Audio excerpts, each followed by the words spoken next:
Pessoal, está gravando então, né? Estamos aí na aula de processo civil do quarto semestre do dia 3 de setembro de 2020, né? Já estamos em setembro, né? Setembro amarelo, primavera, né? Então, vamos pensar em coisas boas também. Bom, e a gente já havia combinado aqui, conversado, né? Que nós terminamos então o litisconsórcio, que é uma matéria bem difícil, e agora a gente vai trabalhar com uma matéria um pouco mais tranquila aí, para não sobrecarregar a primeira prova, né? E o nosso tema, ele diz respeito agora a auxiliares da justiça e atos processuais. A gente vai estudar os auxiliares da justiça e atos processuais. E para isso, a gente vai seguir um materialzinho, né, que está em PDF, que na verdade é slides em PDF, né? Slides em PDF. Eu compartilhei a tela com vocês e a gente vai seguir esse material a partir de agora. Bom, pessoal, então nosso tema hoje é auxiliares da justiça e atos processuais. Mas, antes da gente entrar propriamente nos auxiliares da justiça, a gente precisa entender um pouco, né, como que funciona o processo e a relação das partes com a justiça, com o juiz, né? E vocês já tiveram teoria geral do processo, vocês viram que o termo processo, ele é complexo, porque ele é formado por dois elementos, né? Quando a gente fala em processo, a gente está trabalhando sempre com dois elementos. O primeiro elemento é a relação jurídica processual, e o segundo elemento é o procedimento. Então, o processo, ele é formado pela relação jurídica processual mais um procedimento. E a gente precisa definir o que é cada um desses elementos do processo aí. Pessoal, o primeiro elemento do processo é a relação jurídica processual. E a relação jurídica processual, ela é a triangulação que se forma dentro do processo, em que a gente tem uma parte ajuizando o processo, provocando a jurisdição, que é o autor, né? E esse autor, ele não vai diretamente contra o réu, ele passa aí pela figura do Estado juiz, ele passa aí pela figura do juiz, então, né?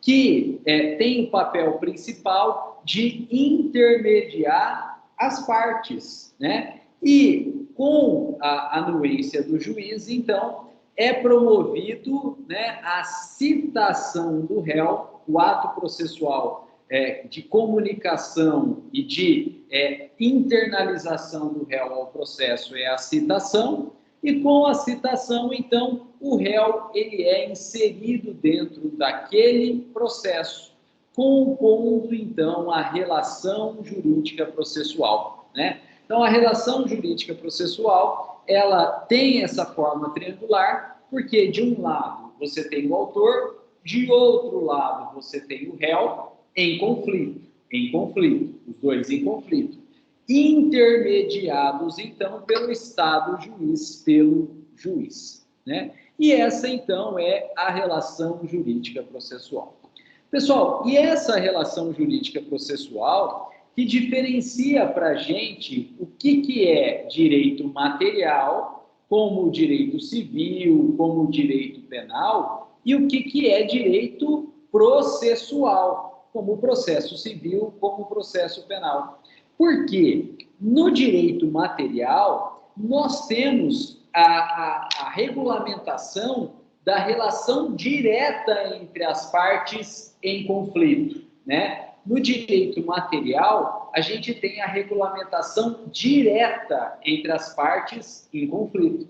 E muito por conta dessa relação direta, que é típica do direito material, é que surge o próprio conflito. E se nós levássemos essa relação direta entre as partes, típica do direito material, para dentro de um processo, a verdade é que a gente jamais conseguiria solucionar o conflito, né? Porque as partes se relacionando diretamente entre si, a gente não só teria o conflito, como a gente, na verdade, manteria ou até aumentaria esse conflito. De modo que, quando a gente pega essa relação direta entre as partes, típica do direito material, e levamos essa relação para dentro do processo, para tentar quebrar, para tentar mitigar, diminuir esse conflito, ou pelo menos impedir que ele aumente, é que a gente coloca a figura de um terceiro interveniente, que é a figura do juiz. E o juiz, então, ele vem e separa as partes, se colocando no meio delas, justamente para evitar o conflito, ou que esse conflito aumente. E que, então, com o andar do processo, ele, o juiz, possa, na verdade, solucionar o conflito. E quando, então, a gente insere essa figura do juiz e separa as partes ficam, então, separadas dentro de um processo pela figura do juiz, é que nós temos, então, o direito processual. Porque o direito processual, ele não vai regrar diretamente as partes, nem permitir que essas partes se relacionem diretamente. Porque o direito processual sabe que se mantiver essa relação direta entre as partes, não só o conflito não vai ser solucionado, como há chance do conflito entre elas até aumentar. Então, o que o direito processual faz é inserir o juiz, e o direito processual, então, ele não regra a relação direta entre as partes, mas ele passa a regrar a relação indireta entre as partes. E é indireta porque ela é feita através do juiz. Então, enquanto o direito material ele trabalha com relação direta entre as partes, o direito processual ele trabalha com a relação indireta entre as partes, porque dentro de um processo as partes são intermediadas pelo juiz. De modo que o direito processual, ao trabalhar com a relação jurídica processual, ele, direito processual, regra a relação de cada uma das partes com o juiz e a relação do juiz com cada uma das partes. Direito processual, ele serve de forma relacional entre cada uma das partes com o juiz e o juiz com cada uma das partes. E é por isso, pessoal, que o direito processual ele é feito para existir e ele só existe dentro de um processo, dentro de uma relação jurídica processual. Porque ele, direito processual, jamais vai trabalhar diretamente com as partes ou de uma parte com a outra. O direito processual, ele trabalha sempre de forma indireta, das partes com o juiz e de o juiz com as partes. E por isso que o direito processual, ele só existe dentro de um processo. Ele não existe na realidade fática, ele não existe na realidade material. Quem vai existir na realidade material, e é por isso o nome, é o direito material. Porque o direito material regra diretamente as partes, trabalha com a relação direta entre as partes, que acontece fora do processo, que acontece na realidade fática, que acontece na realidade material. Enquanto que essa realidade material, esse conflito material, quando ele é transportado para o processo, ele é quebrado com a figura do juiz, que passa então a intermediar as partes, né? E o direito processual, então, trabalha de cada uma das partes com o juiz e do juiz com cada uma das partes. E com isso, então, né, a gente conceituou a relação jurídica processual e a gente conceituou a finalidade do direito material e a sua diferença com o direito processual. Bom, Pessoal, se o direito processual, então, ele foi criado para atuar dentro de um processo, quebrando a relação direta entre as partes e inserindo o juiz como, como mediador dessas partes, a grande característica do direito processual, né, e para que ele funcione de verdade, é que esse juiz, intermediando as partes, no meio das partes, ele tem que ser imparcial. Ele tem que ser imparcial. E com isso, pessoal, significa dizer que ele está equidistante entre as partes. Ele não está nem do lado de uma parte e nem do lado de outra parte. Ele está equidistante entre as partes. Ele está no meio. Ele está imparcial. Ele não é nenhuma parte, nem para uma parte e nem para outra parte. E toda a ciência processual e todas as regras processuais, então, elas devem ser pensadas e criadas para garantir o quanto possível essa imparcialidade do juiz.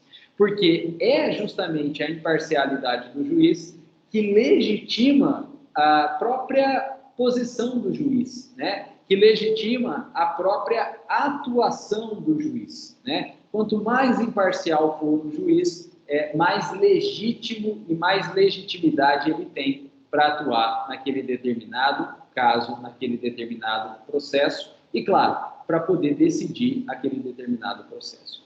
Pessoal, olha só, se nós pensarmos aí nos cargos do Estado, os cargos executivos, prefeito, governador, presidente, eles são eleitos. Então, a legitimidade deles advém da maioria dos votos, né? E dependendo aí do tamanho da cidade, e nos estados, e na federação, essa maioria tem que ser obtida em 2 turnos, né, de votação. Também o Poder Legislativo, né? O Poder Legislativo, ele obtém a sua legitimidade da eleição popular, né? Aí não é por maioria, aí é por coeficiente eleitoral, né? Coeficiente eleitoral, o Poder Legislativo é eleito por coeficiente eleitoral, exceto o senador é por maioria, mas os demais cargos do Legislativo, né? Deputado federal, deputado estadual e vereadores, eles são eleitos não por maioria, mas por coeficiente eleitoral. Né? Mas eles obtêm a sua legitimidade da eleição, do povo. Né? E o juiz? O juiz ele não é eleito, o juiz ele é concursado. Né? E, claro, só vai passar no concurso quem realmente tenha muito conhecimento mesmo, né? Muito conhecimento. Então, de certa forma, né, o juiz obtém a sua legitimidade pelo grande conhecimento que ele possui. Mas o que adianta grande conhecimento se o juiz ele acaba aí, né, puxando a sardinha para uma parte ou para outra? Ele acaba entrando em contradição, ele acaba aí perdendo, né, até a sua respeitabilidade, a sua honorabilidade. Então, não basta o conhecimento, né? O conhecimento é essencial, mas a legitimidade de fato do juiz e para julgar de fato um determinado caso vem da sua postura imparcial, vem da sua imparcialidade aí, vem da sua imparcialidade. E, pessoal, veja só, essa imparcialidade do juiz, ela não pode ficar apenas ao juiz, ela não pode ficar apenas ao juiz, porque o Poder Judiciário, ele tem toda uma estrutura criada, né, de servidores aí, visando justamente a realização de processo e a decisão aí com a maior justiça possível. E por isso que não apenas o juiz, mas todo o Poder Judiciário e todos os servidores que atuam no Poder Judiciário, eles devem seguir as mesmas regras de imparcialidade. Não adianta só o juiz ser imparcial se alguém dentro da estrutura aí do Poder Judiciário não estiver sendo. Porque o juiz pode estar sendo imparcial, mas eventualmente algo que não dependa do juiz, dependa de outro responsável aí, que não está sendo imparcial, está sendo parcial, pode prejudicar o andamento do processo e às vezes acaba prejudicando a atuação do próprio juiz, muitas vezes sem nem o juiz saber, né? Então, para fins de garantia da imparcialidade do juiz, mas também do Poder Judiciário, para fins de garantir a legitimidade do juiz, mas garantir a legitimidade do Poder Judiciário como um todo, essas regras de imparcialidade, esse dever de imparcialidade do juiz é também de todo aquele que atuar dentro do processo, né? O dever de imparcialidade do juiz é também de todo aquele que atuar dentro do processo. E somente com que todo mundo, inclusive o juiz, sendo imparcial, é que o poder judiciário, de fato, ele vai ter legitimidade. Considerando que ele não é eleito, né, a única forma dele ter realmente imparcialidade, né, e cumprir bem a sua função e ter representatividade perante a sociedade é que ele seja, de fato, imparcial. E, por isso, a gente precisa, então, garantir a imparcialidade do juiz e de todo mundo que atuar dentro de um processo. Com isso, pessoal, nós terminamos a ideia de relação jurídica processual, né? Terminamos a ideia de relação jurídica processual. Porém, para deixar o conceito de processo completo, falta a gente analisar o outro elemento do processo, que é o procedimento. Pessoal, o que é procedimento?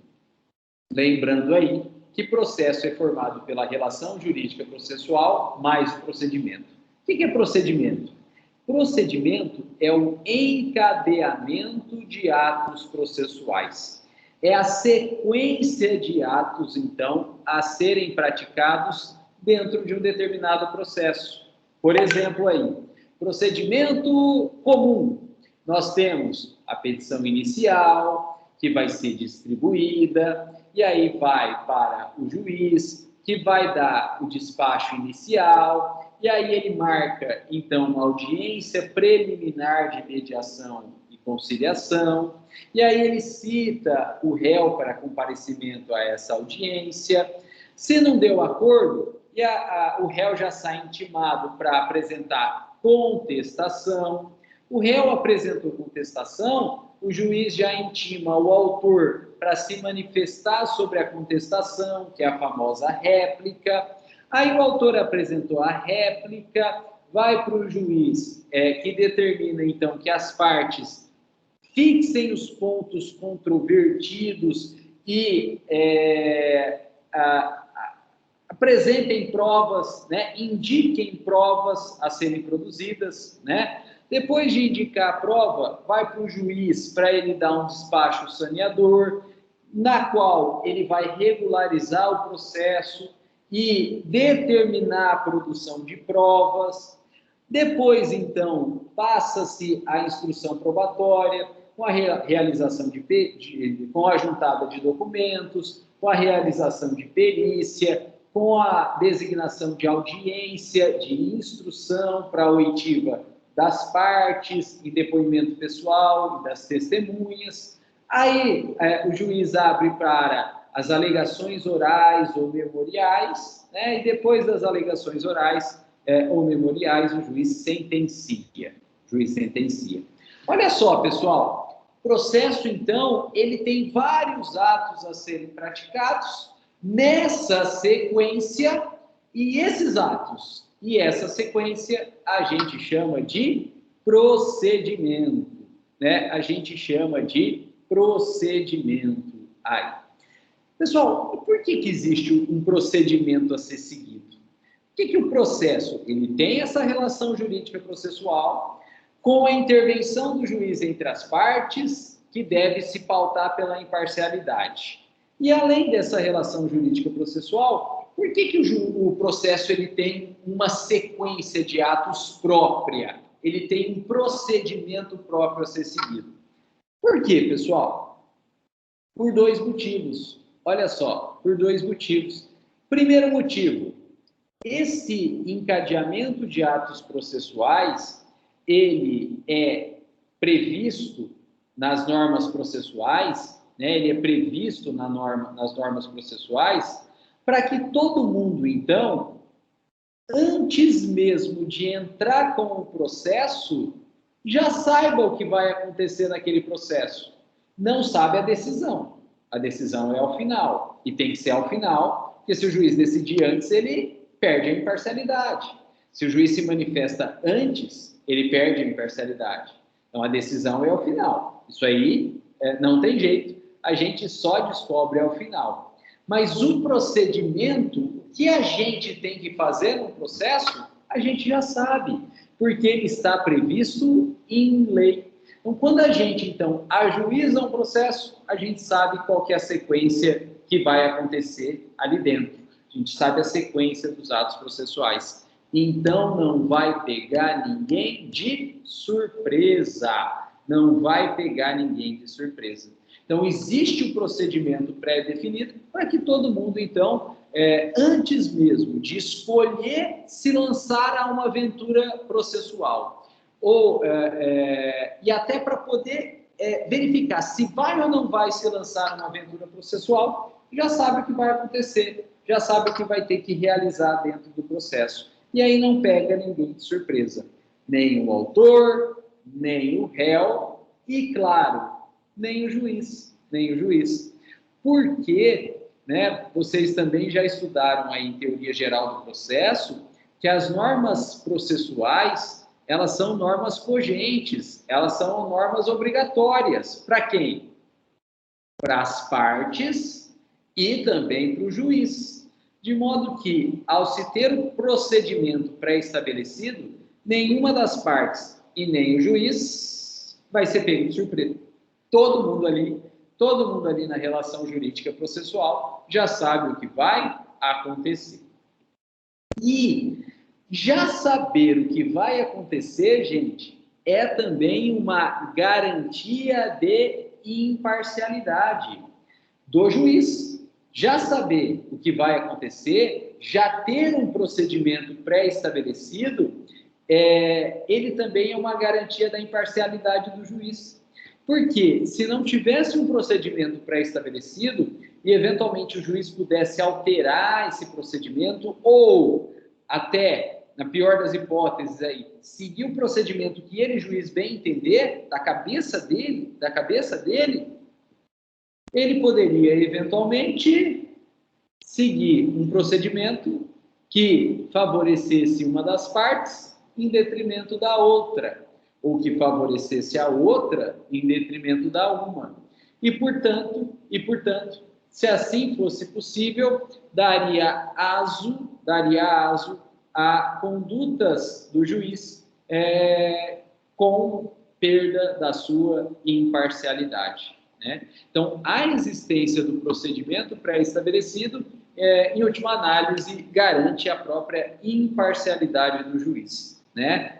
Porque ele não vai poder mudar o procedimento, ele não vai poder favorecer uma parte em detrimento da outra ou a outra em detrimento da uma. Aí, todo mundo já sabe o que vai acontecer e todo mundo, inclusive o juiz, vai ter que seguir aquele determinado procedimento. Aí. Bom, pessoal, então esse é o motivo pelo qual se tem o procedimento aí. Agora, olha só, nesse tocante, nós tivemos uma alteração interessante no Código de Processo Civil de 2015. Não sei se isso chegou a ser comentado com vocês em teoria geral do processo, né? Nós tivemos no tocante a essa ideia de procedimento, de rigor do procedimento, de cogência, né, obrigatoriedade do procedimento, nós tivemos aí uma alteração no Código de Processo Civil de 2015. Olha só, no CPC de 73, né, no CPC de 73, a ideia era cogência do procedimento. Não se permitia às partes e nem ao juiz alterar o procedimento. Tinha que seguir esse procedimento a ferro e fogo, a ferro e fogo. Tudo bem, né, que eventualmente se tinha algumas concessões aí, como, por exemplo, a possibilidade de julgamento antecipado da lide, né? Possibilidade, então, de julgamento antecipado da lide. Quando o juiz entendesse que aquele caso era uma discussão apenas de direito, né, que não havia necessidade de provas, então o juiz não precisava produzir prova, fazer perícia, marcar audiência, e ele podia, então, julgar sem produzir prova. Isso é chamado, né, de julgamento antecipado da lide, né? Então, eventualmente, tinha uma ou outra concessão, né, ao rigorismo, né, à obrigatoriedade do procedimento. Essas concessões, como a possibilidade de julgamento antecipado da lide, foram mantidas no CPC de 2015. Já existia aí no CPC de 73, e claro, essas concessõezinhas foram mantidas no CPC de 2015. Só que, no CPC de 73, a ideia básica era a imodificabilidade do procedimento. Nem o juiz podia modificar o procedimento, como garantia, em última análise, da própria imparcialidade do juiz. Só que o CPC de 2015, ele aumentou essas possibilidades, né, essas concessões aí para modificação do procedimento.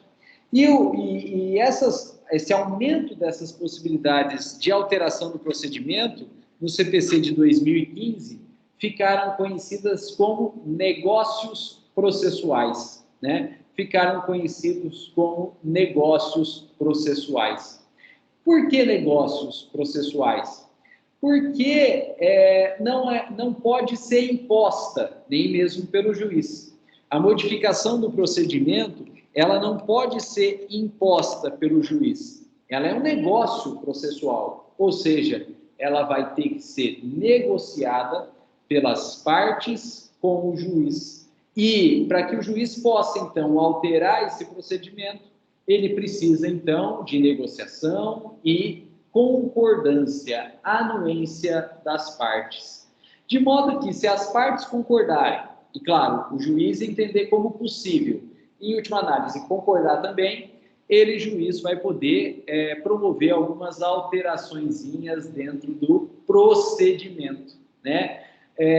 De modo, olha aí, a adequar aquele procedimento, aquela sequência de atos processuais, da melhor forma possível ao caso concreto, né? Então, esses negócios processuais, né, desde que haja concordância das partes, desde que haja concordância do juiz, permitem aí uma melhor adequação do procedimento ao caso concreto, ou, usando até uma linguagem mais técnica, permitem a adequação do procedimento à relação jurídica processual que está sendo, então, discutida, veiculada dentro daquele processo, né? Então, isso é uma inovação trazida pelo CPC de 2015. Olha que legal.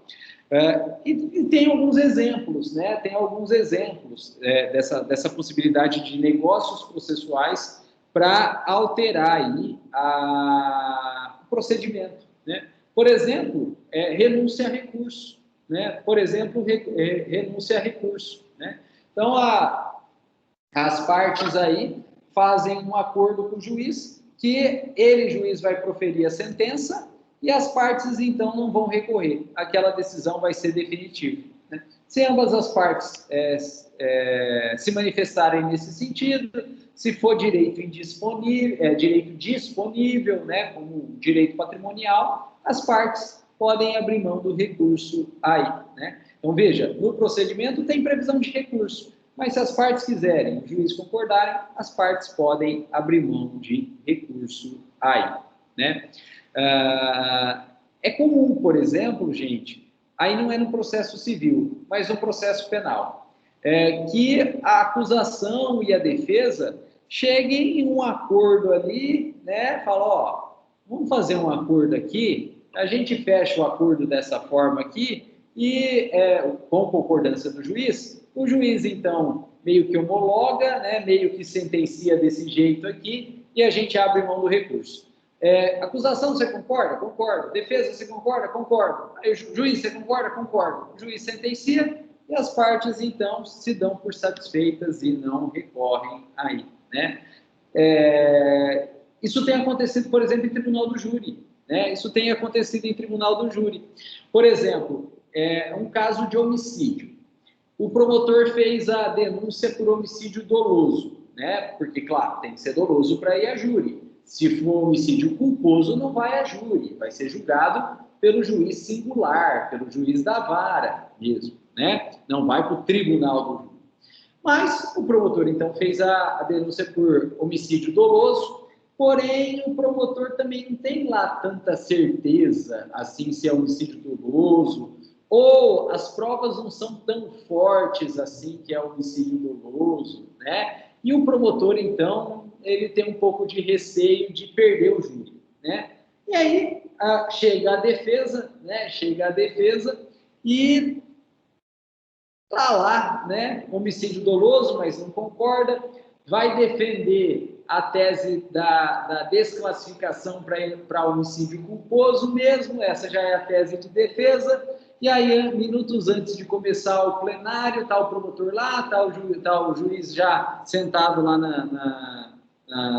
na frente, né, na parte mais alta aí, e está a defesa também, a defesa e o promotor conversam, e aí o promotor já não estava tão certo assim que ia dar para o doloso, né, a defesa já ia defender mesmo a tese do culposo, e eles combinam, eles falam, olha, eu, promotor, vou pedir a desclassificação para culposo, se defesa, você concorda? Eu concordo que ia ser minha tese mesmo. Então, a gente se manifesta dessa forma, né? O juiz, então, vai ter que decidir, provavelmente ele vai concordar pelo culposo também, e aí provavelmente vai ser uma desclassificação para culposo, mas condenatória, a acusação está satisfeita? Tá, não vou recorrer. A defesa está satisfeita? Tá, não vou recorrer. Pronto, resolveu o problema aí num negócio processual, né? Num negócio processual. Isso é muito comum nos Estados Unidos, né? Isso é muito comum nos Estados Unidos, as barganhas, né? E a gente vê muito assim em filme, né? A gente vê em filme que o juiz para tudo e fala, conciliars, né? Os advogados aí, né? Chega os attorneys, né? Que é os acusadores, e os conciliars, são os advogados aí. Chega perto aqui do juiz. E aí eles expõem os fatos lá, entre eles, só eles, ninguém mais ouve, e eles fazem um negócio processual, né? E aqui no Brasil é possível também. Isso já vem ocorrendo há bastante tempo no processo penal, né? Mas no Código de Processo Penal não tem previsão expressa nesse sentido, mas a gente já tem previsão expressa nesse sentido no Código de Processo Civil de 2015, que é algo muito mais moderno, né? Que é uma legislação muito mais moderna, né? E com isso consegue aí adequar o procedimento, consegue adequar o procedimento, alterar e adequar o procedimento, né? Outro exemplo, pessoal, produção antecipada de prova, né? Produção antecipada de prova. Por exemplo, quem move a ação, né, é um autor já muito velhinho, né? Quem move a ação é um autor muito velhinho. E o processo demora, né? Essa semana aqui o STF julgou um processo de 125 anos, movido pela princesa Isabel, né? Então o processo demora, está aí a prova, né? Professor? Oi? Esse processo tem uma conta errada, viu? Porque se é de 1885, é o 895. Não sei. Eu achei que é 35 anos, pelo que eu tinha visto. Ou 135 anos. Quase 135 anos. Porque a proclamação da República foi em 89, né? Então foi em 95. 1895. Deve ter sido 1895, porque a proclamação da República é 1889, não é? Então Então é 125 anos, sim. Aí a Constituição é de 1892, a Constituição da República, que nacionalizou todos os bens, né? Então aí deve ter confiscado, né? Não confiscou, né? O STF entendeu que não confiscou, então não confiscou. Mas devem ter pego aí de volta o Palácio da Guanabara, né? Por 1893, 94, e a Princesa Isabel deve ter ajuizado o processo em 1895, né? Deve ter sido essa sequência cronológica. Aí 2020 menos 1900. Aí é 125. É isso aí mesmo, 125. É de 1895 o processo. 1895, tá certo. O professor, mas isso não é uma coisa descabida? Tem muita gente que fala que principalmente no processo penal, né? Porque fala que o direito de punir do Estado, o ius puniendi, ele é indisponível, né? Então tem sim essa tese, principalmente no processo penal, entendendo aí que o ius puniendi é indisponível, mas no processo civil, não, né? Primeiro, oi? Aí pode haver um acordo entre as partes e veja só, mas não é um acordo sobre o mérito, é um acordo sobre as normas processuais, né? É um acordo sobre as normas processuais. Então, no processo civil não tem discussão. É possível, né? É possível. Tem previsão expressa nesse sentido no CPC 2015, então, tranquilo, pacífico. Mas no processo penal tem discussão. Primeiro porque não tem norma, né? O Código de Processo Penal é silente sobre isso, até porque ele é da década de 40, né? Foi alterado em 2008 bastante, mas o cerne do CPP é de 1940. Então, nem se discutia isso aí na época, né? E segundo, porque entende-se que o ius puniendi é direito indisponível, então não poderia ser transacionado. Mas tem sido feito, né? Tem sido feito. Aqui em Jales mesmo, né? Já participei de audiência nesse sentido. O promotor fez uma manifestação lá, por exemplo, tipo assim, olha, eu vou pedir a condenação, mas eu entendo que não foi nada tão grave, não, então eu peço a condenação, mas peço a condenação em regime aberto. A defesa, né, aí dá a palavra para a defesa. A defesa pode falar que não concorda. Aí o promotor, além de pedir a condenação, vai pedir um regime mais gravoso, né? Por exemplo, o semiaberto ou até o fechado, né?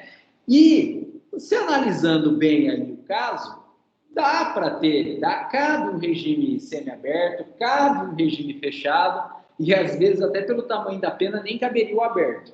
E aí o promotor está falando, eu vou pedir a condenação, mas eu entendo que foi mais de boa aí, e eu peço a condenação no regime aberto. Para a defesa, às vezes, é interessante aceitar, falar, beleza, eu aceito, né? Eu concordo aí, né? E aí o juiz está na audiência, ele fala, olha, vou sentenciar dessa forma. Beleza, né? Desde que ninguém recorra. Ninguém vai, promotor, você vai recorrer? Não, se for dessa forma, não recorro. Defesa, você vai recorrer? Não, se for dessa forma, não recorro. Acabou, né? Acabou. Eu já tive caso aí que, né, esse exemplo é real, nem caberia regime aberto. Se for analisar o caso mesmo, nem caberia o regime aberto. Por exemplo, eu não me lembro agora qual era o caso, mas não cabia. Pode ser que o réu era reincidente. E se o réu era reincidente em crime doloso, né, não vai para regime aberto, vai para semiaberto no mínimo, né? Então pode ser que nem cabia o aberto ali. O promotor falou, para a defesa era interessante, ambos concordaram, abriram mão do recurso, o juiz sentenciou, tá errado, até tá, mas ficou bom para todo mundo, ninguém recorreu, não tem possibilidade de revisão daquela decisão e aí fica por aquilo mesmo, né? Professor, e se fizer um acordo lá, neste momento, e depois alguém resolver recorrer, não pode mais, porque eles assinam um termo de que não vão recorrer, e se resolver recorrer, a lei não garante? Por isso que no processo civil, não tem discussão, porque os interesses são disponíveis. Então, você pode abrir mão. Agora, no processo penal, em última análise, por exemplo, é que o juiz também não vai dar um tiro no pé, né? Ele vai fazer isso lá na frente, né? Na sala de audiência, vai colher a opinião da defesa pessoal, que é o réu, se ele quer recorrer ou não, se ele concorda ou não, né, e vai colher a opinião da defesa técnica, que é o advogado, né? E, claro, só vai fazer dessa forma se todo mundo concordar com aquilo e não for recorrer, dizer expressamente que não vai recorrer. Mas, no processo penal, não dá para falar que não há direito ao recurso, né? No processo penal não dá para falar que não há direito ao recurso, porque os interesses são indisponíveis, tanto o ius puniendi quanto o direito de defesa, né? Como a gente havia comentado aí nas aulas de título de crédito, eu mostrei para vocês, no processo civil, uma sentença que homologa o acordo, ela consta lá, tendo em vista o acordo entre as partes, julgo precluso o direito ao recurso, né? Uma preclusão lógica ao direito ao recurso, porque se as partes fizeram um acordo, né, quem concorda não tem por que recorrer. No processo civil consta expressamente, né, que houve preclusão ao direito ao recurso. Não é renúncia ao direito ao recurso, é preclusão ao direito ao recurso. Na renúncia, você está abrindo mão. Na preclusão, não é que você está abrindo mão. Na preclusão, você está impedido de exercer aquele direito porque você tomou uma conduta contrária ao exercício daquele direito, né? Então, no processo civil, mata pela preclusão lógica. No processo penal, pela indisponibilidade dos direitos, não poderia, em tese, usar esse raciocínio, né? E então, se de fato alguém concordar ali, né, e depois recorrer, esse recurso vai ter que ser processado, né? Esse recurso vai ter que ser processado, né? Pela disponibilidade, né? É isso que eu quis saber, porque senão a gente está burlando a lei, né?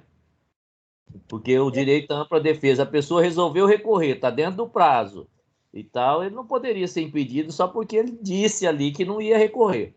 Mas veja... Isso eu estou dizendo no direito penal. No direito que é disponível, claro, aí é acordo entre as partes e boa, né? Mas veja, quem disse que o réu não teve ampla defesa? Não sei, mas se ele tem mais recurso e esses recursos não estão sendo negados, porque no momento ali de uma decisão, e talvez ele tecnicamente não tenha esse conhecimento, aí ele foi lá, conversou com outro advogado, falou, não, rapaz, você tem que recorrer, você ficou condenado. Aí o que vai acontecer? Ele não tem mais direito à defesa, ao recurso, né? Veja Não é, só. porque não é um direito disponível, é indisponível, então ele tem que ter. Mas Bom. veja só. Ah? Veja só. E se não tiver acordo nenhum na audiência e o juiz sentenciar? O juiz sentencia e condena. Quando o juiz no processo penal sentencia e condena, ele tem que determinar a intimação pessoal do réu da decisão penal condenatória. O réu, ele é intimado pessoalmente da decisão penal condenatória. Se ele estiver preso, o oficial de justiça vai lá na cadeia e vai intimá-lo. Se ele estiver solto, o oficial de justiça vai atrás dele e vai intimá-lo pessoalmente. E junto com o mandado de intimação da decisão penal condenatória, ela vai em termo de recurso. De modo que, quando o oficial de justiça intima da decisão penal condenatória, o oficial de justiça é obrigado a perguntar se o réu quer recorrer. E o réu pode falar não. O réu pode falar não, não quero recorrer. E aí o oficial de justiça vai certificar que o réu não quer recorrer. E vai devolver o mandado de intimação para o processo penal, vai juntar com o termo de renúncia do recurso, né? Então, veja, ele pode renunciar ao recurso. E aí que depois do termo de renúncia, o juiz ele intima, então, o defensor. E aí o defensor ele vai analisar a decisão penal condenatória e ele, defensor, tem direito autônomo ao recurso. Então, não é porque o réu, não é pelo fato do réu ter renunciado ao recurso que isso vincula o advogado. O advogado ele vai poder recorrer independentemente do réu e mesmo que o réu tenha renunciado ao recurso, sem problema nenhum, o advogado recorre. Então, entende-se que o direito ao recurso é autônomo aí, né?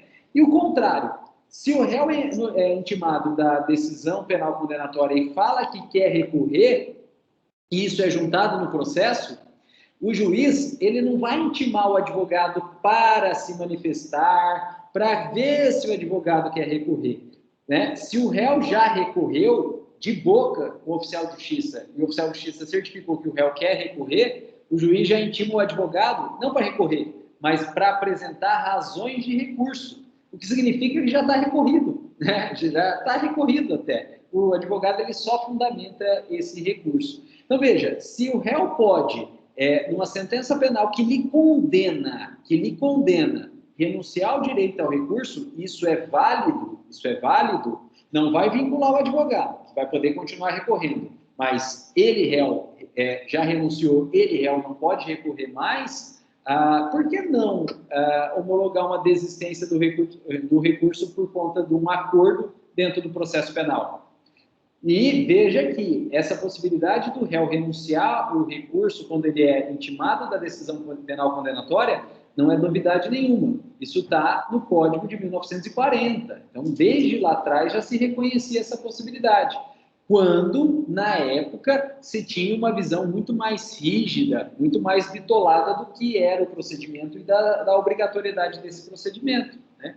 Então, tem esse lado aí também, né? Se o réu for mais, que é renunciar ao recurso numa sentença que ele condena, por que não fazer um acordo e deixar de recorrer em algo que lhe foi favorável? Tanto lhe foi favorável que ele aceitou naquele momento, né? Sim, professor, eu entendi perfeitamente isso, acho correto, não é esse o meu questionamento. Eu sou o réu, eu concordei. Lá no momento da audiência, eu concordei com o que o promotor propôs e tal. Mas eu cheguei em casa e me arrependi. Não, eu não quero ser condenado, eu quero disputar para ser inocentado, tá? E lá eu concordei, junto com o advogado e tal. É esta a situação que eu estou colocando. Eu acho que ele não fica impedido depois de apresentar o recurso se estiver dentro dos prazos previstos na legislação. No caso penal, não estou dizendo no caso de direito disponível, no caso de direito indisponível, certo? É esse o meu questionamento. E essa explicação que você deu aí, eu entendi perfeitamente, corretamente. Acho que não vincula o advogado pode falar, não, ele não tinha esse conhecimento técnico que ele fez isso, mas eu quero recorrer. Sim. Mas e se o réu, o condenado, digamos, porque já não é mais réu, ele já é condenado. Ele foi condenado num acordo, mas, claro, eu estou dizendo hipoteticamente, quando a pessoa faz isso é porque ele quer se livrar de um regime semiaberto ou do regime fechado. Eu entendo assim, certo?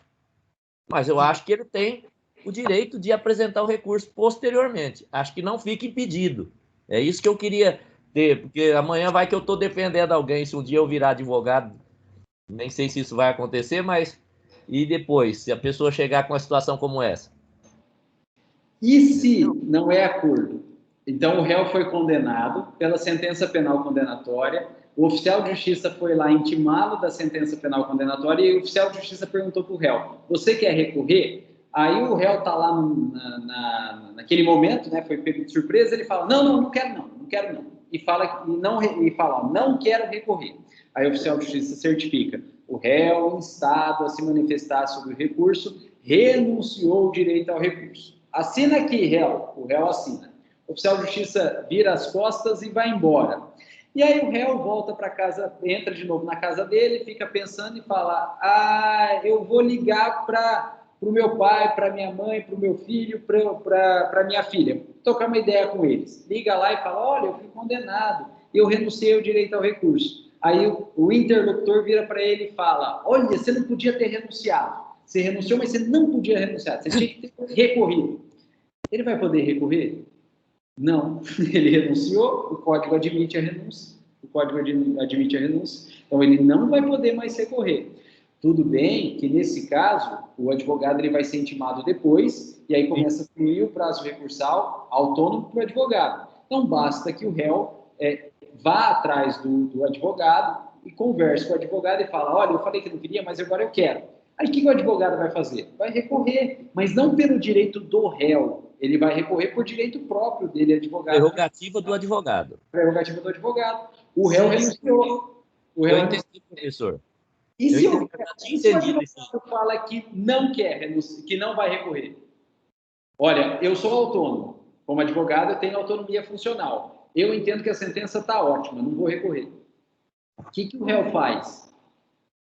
Na prática, muda de advogado. Né? Na prática, muda de advogado. Né? E contrata outro e manda o outro recorrer. Né? Beleza. Mas aí é autônomo. Mas se o advogado bater o pé e falar que não vai recorrer, o réu não tem dinheiro para contratar outro advogado, está sendo pela Defensoria Pública, não tem dinheiro para contratar outro advogado, fala, não vou recorrer. O que ele faz? Nada, porque ele renunciou o direito ao recurso e o código entende como válido. Né? Então, é isso? Mas é exatamente isso. O que eu quero que o senhor me diga é se esta situação ocorrer e, posteriormente, o condenado, já condenado, com acordo e tudo, se arrepender e quiser fazer o recurso, ele não pode? É essa a pergunta. Ele não poderia? Se ele renunciou, pelo entendimento, e como renúncia é válida, ele não poderia. Ele não poderia, né? Aí... Não, mas lá não é renúncia, é? A recurso, lá é um acordo de uma sentença mais branda e tal. Não é renúncia, ele não renunciou de recorrer. Ele concordou com a sentença. Não, aí que tá. A diferença é formal, a diferença não é material. A diferença do acordo que ele fez em juízo lá é que não constou expressamente que ele renunciou. Então, por não ter constado expressamente que ele renunciou, dá para defender que ele não abriu mão do direito ao recurso e dá para defender que ele pode recorrer ainda, né? Agora, se ele renuncia expressamente direito ao recurso, e o mesmo Código de Processo Penal admite isso, aí ele não vai poder recorrer. Então a diferença não é material, não é o conteúdo do ato. Porque se ele fez acordo, ele concordou com aquilo. Então ele, ainda que não expresso, ele renunciou ao direito ao recurso dele. Né? Só que isso no acordo em juízo não consta um termo de renúncia de recurso. Diferentemente de quando ele é condenado, intimado da decisão, e aí ele fala para o oficial de justiça que não quer recorrer. Aí ele assina um termo de renúncia de recurso. Então, a diferença não é material, não é o conteúdo. O conteúdo é o mesmo. A diferença é formal. A diferença é formal. Agora eu entendi. A diferença é formal. Agora eu entendi. Agora eu entendi que eu vou poder recorrer no meu cliente lá posteriormente.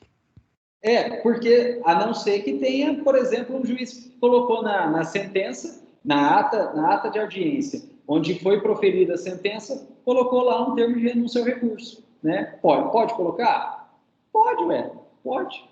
Se o oficial de justiça pode chegar para o réu e perguntar se ele quer recorrer e ele renuncia, o menos, né, se pode pelo oficial de justiça, pode pelo juiz, né, que é o mais. Então, daria para o juiz colocar também um termo de renúncia. A diferença é o formal. Sim, eu acredito que expressamente escrito ele não poderia mesmo. Então, tá certo. Já resolveu a minha dúvida, professor. Desculpa atrapalhar a aula, viu? Não, que isso, imagina. Bom, pessoal, então o CPC de 2015, ele trouxe essa possibilidade aí de negócios processuais. E a ideia do negócio processual é a alteração do procedimento, né? E também, um outro exemplo aí, é possível, por exemplo, a alteração do procedimento no tocante às provas. Então, estava falando aí de um autor velhinho, né? Que se for esperar aí o andamento normal do processo, ele provavelmente não vai ver o final do processo, né? E ele, então, não vai ter tempo nem, às vezes, de prestar declarações aí, né? De poder se manifestar no processo. Se não o autor, uma testemunha velhinha também, que se demorar muito para ouvir, acaba morrendo no curso do processo. As partes de comum acordo podem pedir ao juiz que ele antecipe a produção da prova. Então, em vez de ouvir as partes ou a testemunha do meio para o fim, já ouve as partes, ouve as testemunhas, tudo no começo do processo, né?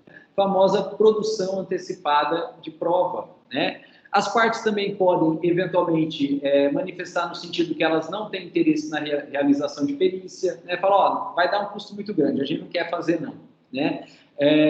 Ou outro caso, e esse é um caso real que eu tive, olha só, eu entrei com uma ação para home care, né? a ação para home care, para implantar home care, para custear home care contra um plano de saúde.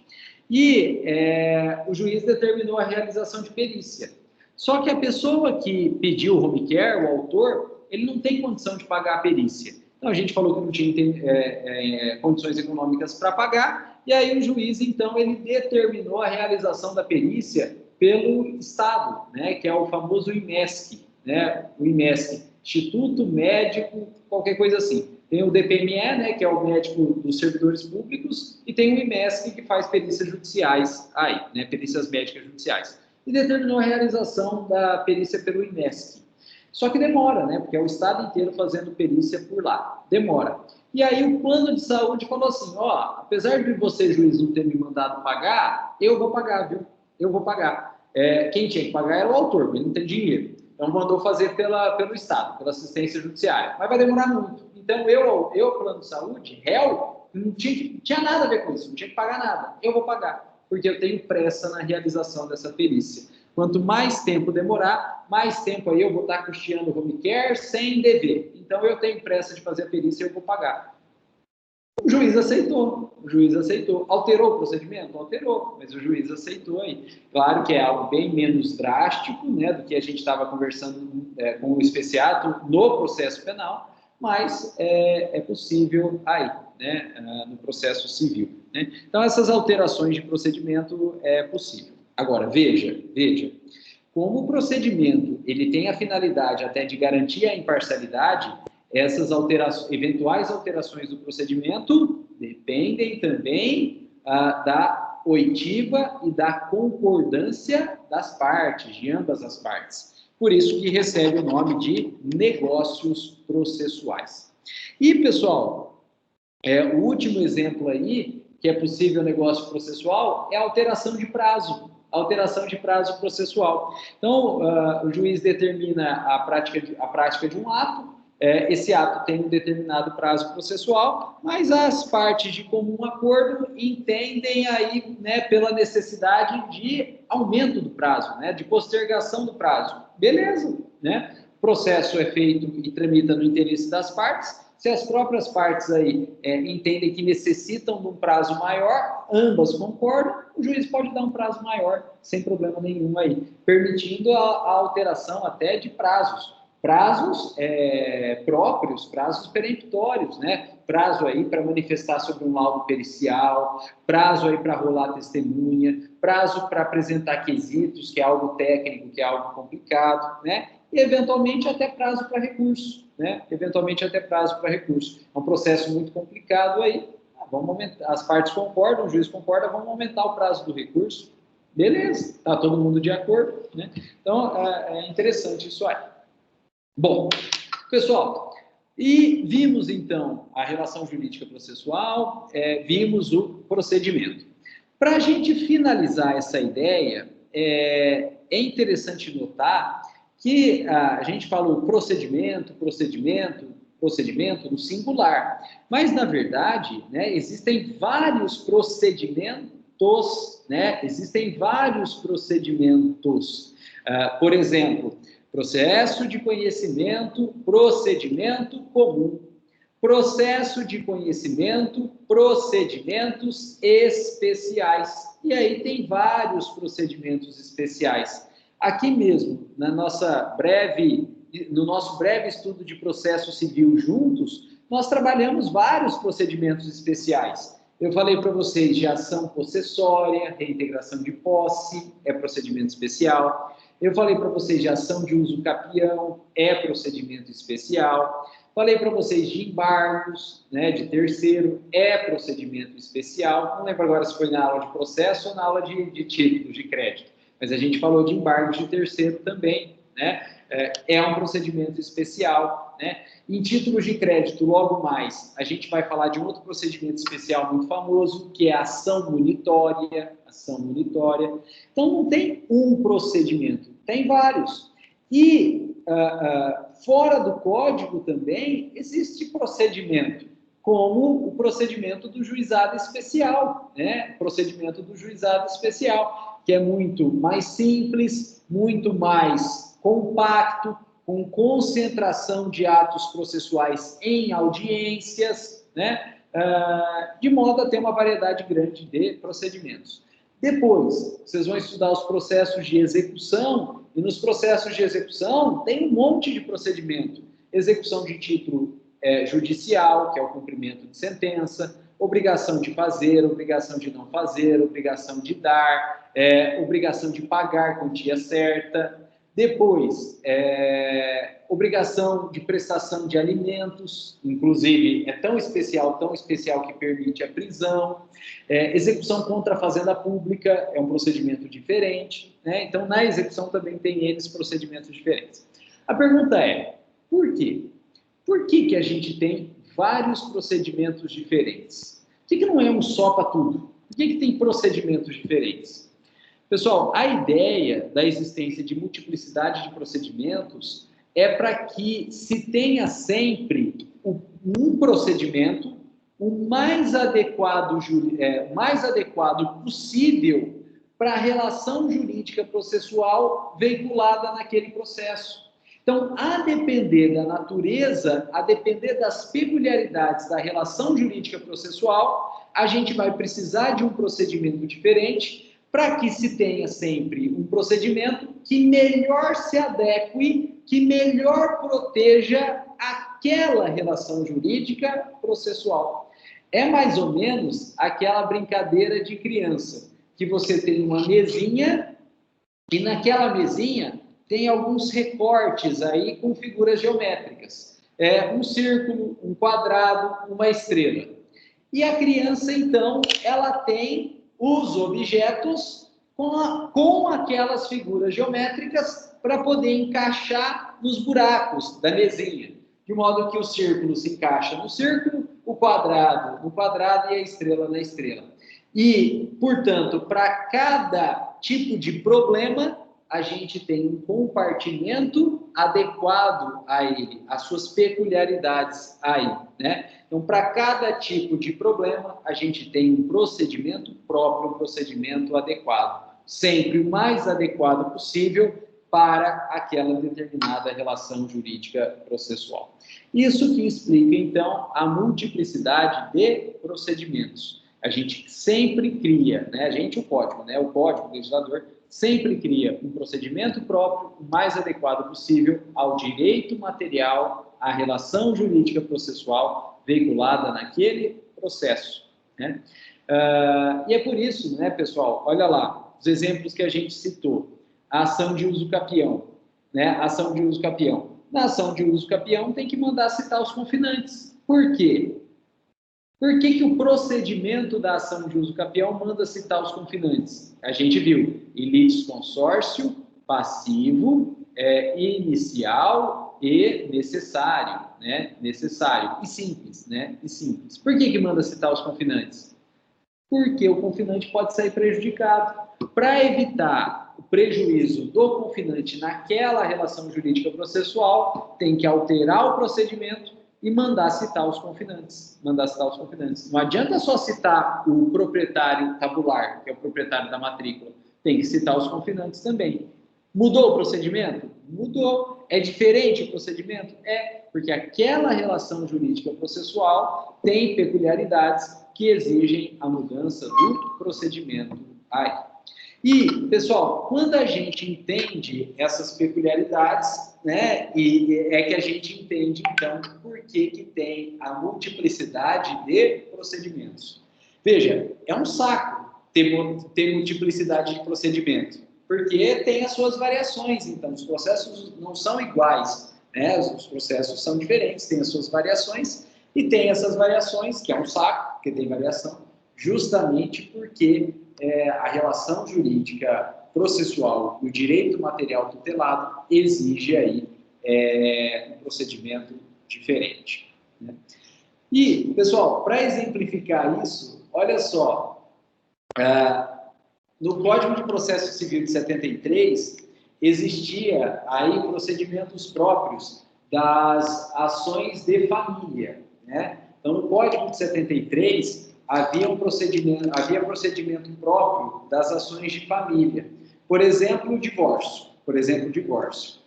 E o Código de 73, quando ele trabalhava do procedimento de divórcio, mesmo o divórcio consensual, ele obrigava o juiz a marcar uma audiência prévia.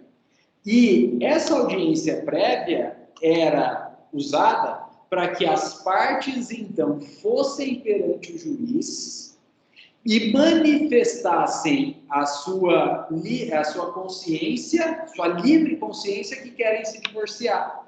Para que o juiz ouvisse da boca delas que elas queriam se divorciar. E sabe que o código ainda chegava a ponto de falar que ao juiz era dado investigar os motivos do divórcio, ou do pedido de divórcio, ou da intenção de divórcio, e tentar, então, conciliar as partes. Tudo isso porque em 73, havia aí, né, até uma posição religiosa muito forte contrária ao divórcio. E, por conta, então, dessa posição contrária ao divórcio, criou-se um procedimento adequado à relação jurídica da época, em que era obrigado a marcar uma audiência, o juiz tinha que ouvir as partes, da boca das partes, sobre a sua livre consciência em divorciar, tinha que perquirir os motivos e tentar conciliar as partes, ou seja, evitar que as partes se divorciem. 2020, teoria do desamor. Se um não quer, dois não ficam juntos. Se um não quer, dois não ficam juntos. Será que faz sentido o juiz ter que parar o trabalho dele, parar a pauta de audiência dele, para marcar uma audiência para saber se as partes querem ou não querem se divorciar?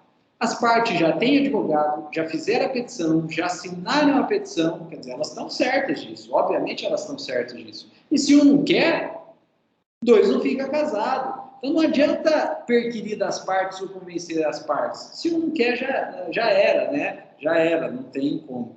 E outra, será que cabe ao juiz perquirir motivos de divórcio ou tentar convencer as partes a não ficarem juntas?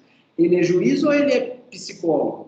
Será que cabe ao Estado, mais que ao juiz, será que cabe ao Estado interferir dessa forma na seara individual? Em 2020, não. Tanto é que o Código de Processo Civil de 2015 veio e acabou com essa audiência. Bom, isso não faz sentido, vamos tirar fora. Então, hoje a gente tem procedimento especial da ação de família? Tem, mas sem audiência. Ou pelo menos sem a obrigatoriedade da audiência, como era anteriormente.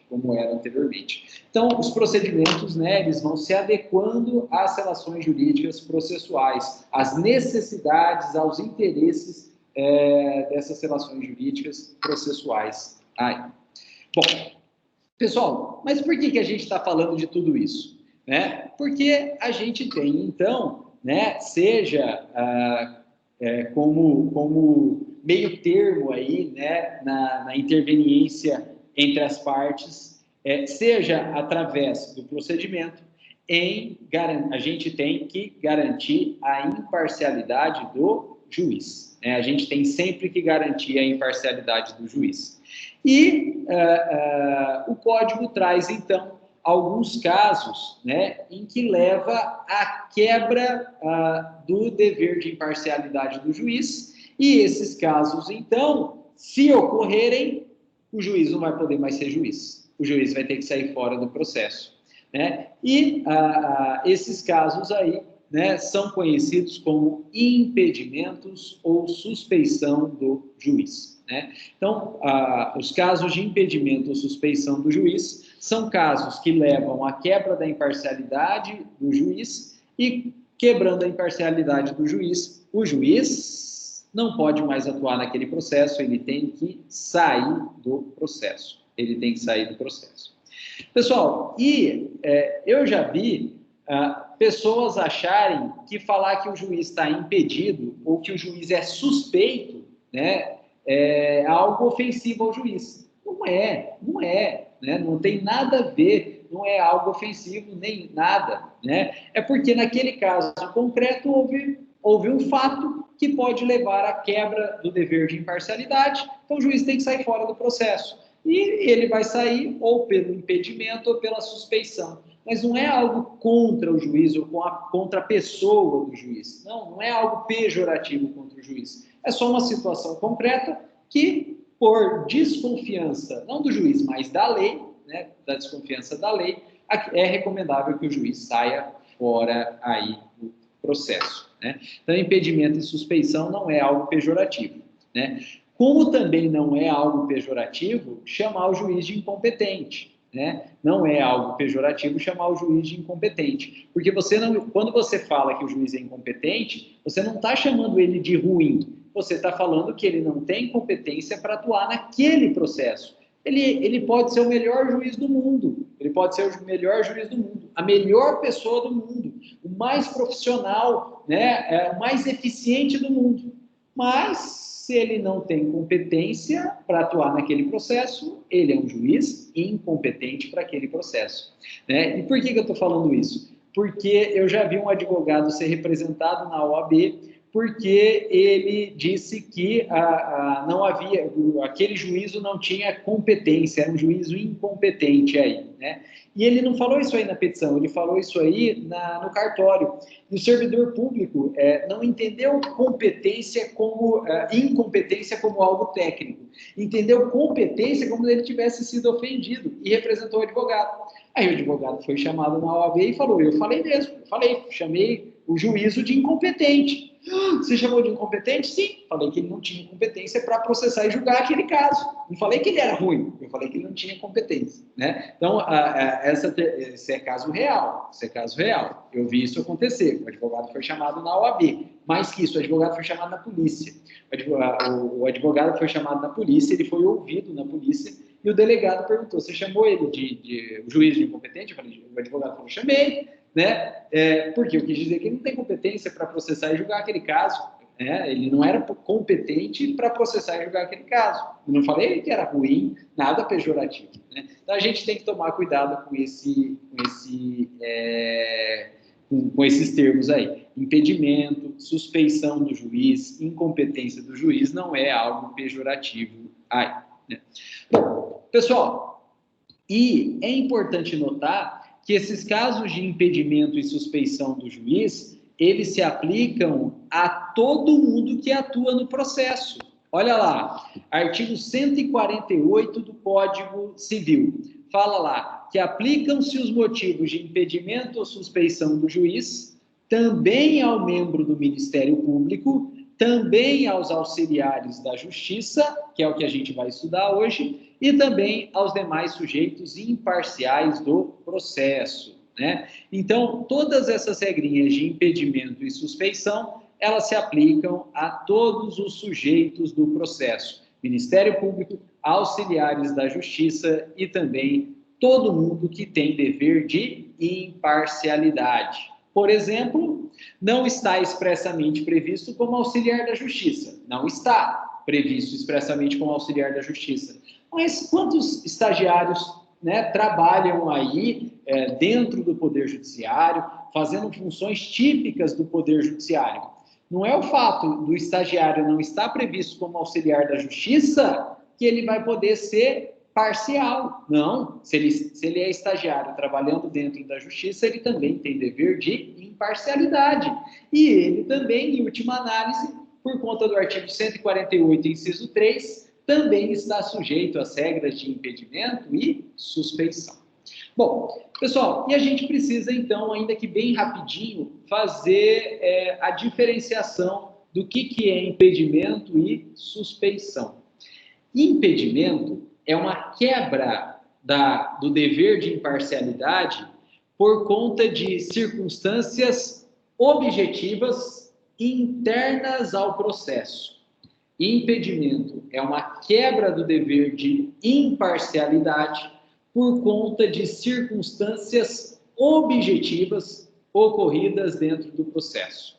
Pessoal, o que são circunstâncias objetivas? São circunstâncias passíveis de verificação por documentos, né? Circunstâncias objetivas são circunstâncias passíveis de modificação por documento. E se é interno ao processo, o próprio documento é interno ao processo.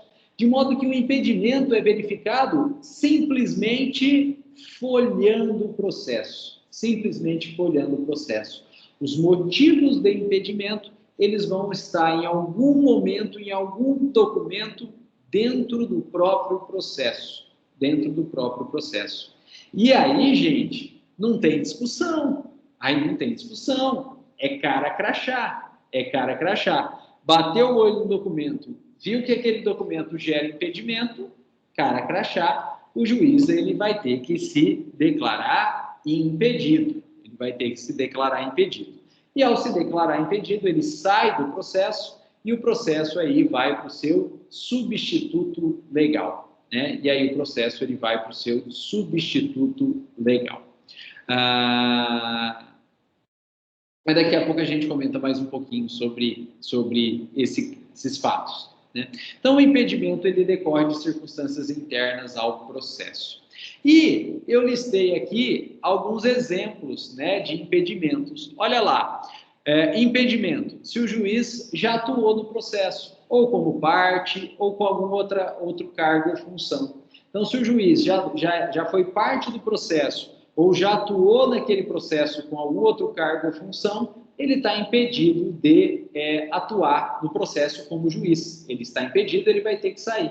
E como que a gente descobre? Simplesmente folhando o processo. Aí a gente acha uma petição assinada pelo agora juiz, mas então advogado.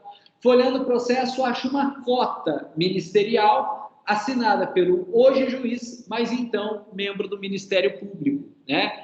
E também, né, se for parente de até terceiro grau de alguém que atua dentro do processo, né? Juiz aí, parente até terceiro grau de quem atua no processo.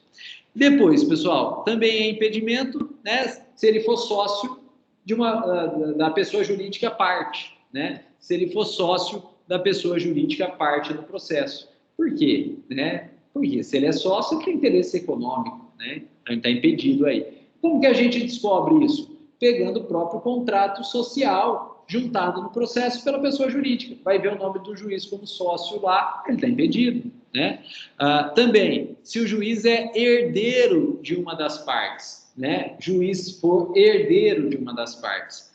Bom, pessoal, se for herdeiro porque parente, beleza, né? O duro é se for herdeiro testamentário. Aí não tem como saber, né? Se o juiz é herdeiro testamentário, não tem como. Herdeiro parente, beleza, né? Mas se for herdeiro testamentário, não tem como saber, né? E mesmo se for herdeiro testamentário, ele está impedido aí, né? Juiz, professor de instituição de ensino, parte do processo, né? Juiz, então, professor de instituição de ensino, parte no processo. Juiz, parente, cônjuge ou companheiro de quem trabalha no escritório, né, de uma das partes, o escritório representa uma das partes, é parente do juiz, né? E juiz que tem processo movido contra uma das partes, né? Juiz que juiz como pessoa física aí, movendo processo contra uma das partes, ele está impedido. Bom, pessoal, vejam aí, essas situações de impedimento são situações objetivas, porque decorrem de prova documental e interna ao próprio processo. Enquanto que a suspeição, ela decorre de razões subjetivas, ocorridas, na verdade, fora do processo. A suspeição, ela decorre de razões subjetivas, ocorridas fora do processo. O que significa dizer que normalmente não tem documento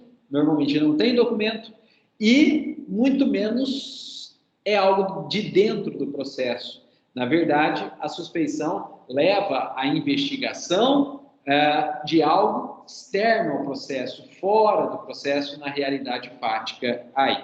E por isso é muito mais complicado, né? Por isso é muito mais complicado o reconhecimento, né? A comprovação e a declaração de uma suspeição, né? Pessoal, olha só, o Gui tem uma irmã, né? E uma das irmãs do Gui é casado com um juiz, né? E, portanto, né, o Gui tem grau de parentesco com esse juiz, né? Cunhado desse juiz. Está dentro aí do terceiro grau. Então, nos processos do Gui, se eventualmente cair na vara desse juiz, esse juiz se declara Impedido, porque há grau de parentesco, né? Até terceiro grau.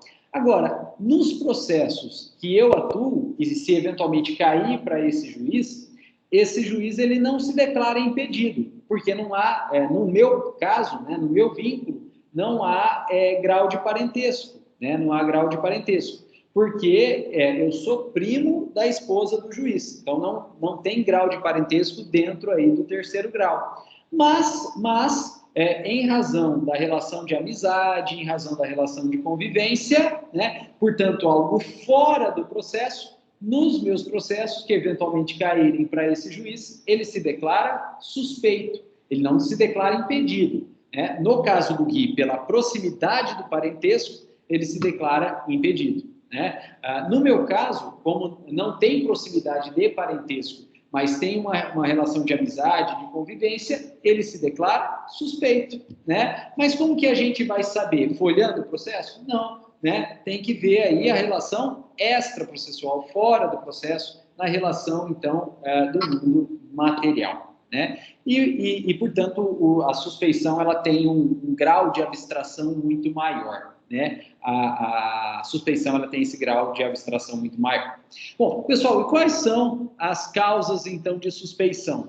Primeira causa, né, juiz amigo íntimo ou inimigo de qualquer das partes ou dos seus advogados, né? Juiz amigo íntimo ou inimigo de qualquer das partes ou seus advogados. Olha só, no CPC de 73, a gente tinha juiz como amigo íntimo ou inimigo de qualquer das partes. Parava por aqui. O CPC de 2015 acrescentou dos advogados também.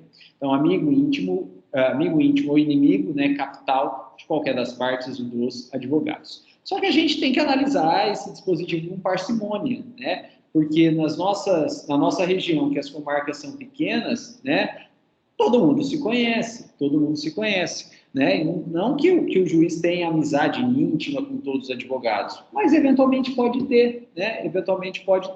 Né? Porque a comarca é pequena, a cidade é pequena e as pessoas acabam se conhecendo. Então a gente tem que analisar esse dispositivo com parcimônia aí. E, pessoal, se hoje, né, nas nossas comarcas pequenas, pode existir esse grau de amizade ou até inimizade, né? Entre as partes e os advogados, entre os advogados e o juiz, com mais razão havia, né, no Código de 73, na época do Código de 73. Né? Então, se esse dispositivo, se essa parte de ter advogado existisse no Código de 73, estava todo mundo suspeito, né? Todos os juízes estavam suspeitos, porque a comarca era pequena, era um juiz, um promotor e seus 10 advogados, e olhe lá. Né? E olhe lá. Então, havia essa relação de maior proximidade. Depois, pessoal, olha só, juiz recebendo presentes gera suspeição. Juiz recebendo presentes gera suspeição, né? Juiz ou parente, credor ou devedor de parte do processo. Veja, não é a dívida cobrada naquele processo. Não, é fora do processo, é outra dívida, né? Outra dívida aí. Então, o juiz é credor ou devedor de partes do processo, né? E juiz com algum tipo de interesse na demanda. Juiz com algum tipo de interesse na demanda aí, né? Torna, então, suspeito. Bom, mas vejam, a suspeição é algo muito mais abstrato, muito mais genérico, e, na verdade, esses critérios de suspeição, a gente não vai conseguir provar com documento. Muitos deles aí dependem, na verdade, de prova testemunhal até, né? Depende de prova testemunhal. Bom, pessoal, e ocorrendo uma dessas hipóteses aí, né, é de bom tom que o juiz se declare, então, suspeito e saia do processo, remetendo, então, esse processo para o substituto legal, do juiz. E sempre vem aquela pergunta, e com razão, e se o juiz não se declarar nem impedido ou suspeito? Ocorre uma dessas situações, mas o juiz não se declara nem impedido e nem suspeito e permanece exercendo a sua jurisdição naquele caso concreto, permanece presidindo os autos naquele caso concreto. Nesse caso, caberá às partes interessadas em alegar o impedimento à suspeição, alegarem, apresentando, então, a chamada exceção de impedimento ou suspeição, né? Então, é dever legal do próprio juiz se declarar impedido ou suspeito e sair fora, né? E o processo vai para o substituto legal. Se ele não fizer, existe aí, cabe à parte interessada alegar um impedimento ou suspeição através de uma exceção de impedimento ou suspeição. Gente, observação técnica gramatical. Em processo, toda vez que aparecer o termo exceção é sinônimo de defesa, né? Está sendo feita alguma defesa ali. Exceção é sinônimo de defesa, processualmente falando. Então, é uma defesa do impedimento da suspeição. Você está defendendo que, naquele caso, o juiz é impedido ou suspeito, né? Então, exceção de impedimento ou suspeição. E como que funciona? Essa exceção ela é proposta para o próprio juiz da causa, pretensamente impedido ou suspeito, e ele vai analisar essa exceção de impedimento ou suspeição. Se ele entender que ele realmente está impedido ou suspeito, ele se declara impedido ou suspeito. Porém, se analisando a suspeição, ainda assim, analisando a exceção, ele ainda assim não se entende que ele não está impedido ou não é suspeito e permanece no processo, aí essa exceção ela vai ser encaminhada para a instância superior para julgamento, né? Instância superior para julgamento. E assim, então, em todas as instâncias. Você pode alegar, pode apresentar exceção de impedimento ou suspeição do juiz, ele que vai analisar, se ele entender que ele não sobe para o tribunal. Você pode apresentar exceção de impedimento ou suspeição contra um desembargador no tribunal, se ele entender que não vai para a Câmara, né? Você pode apresentar aí exceção de impedimento ou suspeição para o ministro no STJ, se ele entender que não você pode mandar para a instância superior, que é a turma ou até o plenário do STJ, e na pior das hipóteses tem o STF, que está acima. E se, onde provavelmente todo mundo queria chegar, o ministro do STF não se declara impedido ou suspeito, você pode também alegar exceção de impedimento ou suspeição, vai para o ministro, se o ministro entender que não vai para a instância superior, que é o STF, né? E o máximo que chega é o pleno do STF, e aí chegando no pleno do STF, o pleno vai analisar. E se o pleno entender que não é caso de impedimento ou suspeição, não tem mais o que fazer, porque o pleno do STF é o mais alto órgão do Poder Judiciário. E na prática é o que acontece, né? Então, essas regrinhas de impedimento ou suspeição valem para o primeiro, para o segundo, eventualmente ao terceiro grau de jurisdição, que é o STJ, mas que são os tribunais superiores, na verdade. A gente está em processo civil, então eu estou falando de justiça comum, que é o STJ na justiça comum. Mas são os tribunais superiores, né? Que a gente tem justiças especializadas, a trabalhista, TST, né? A penal militar da União, que é o STM, né? A eleitoral, que é o TSE, e na justiça comum, né? Que é onde vale o processo civil, aí, o STJ. E no STF também vale as regrinhas de impedimento ou suspeição, só que como é a instância máxima, né, feito aí o pedido, apresentada a exceção de impedimento ou suspeição e não colado, infelizmente não vira nada porque eles mesmos decidem,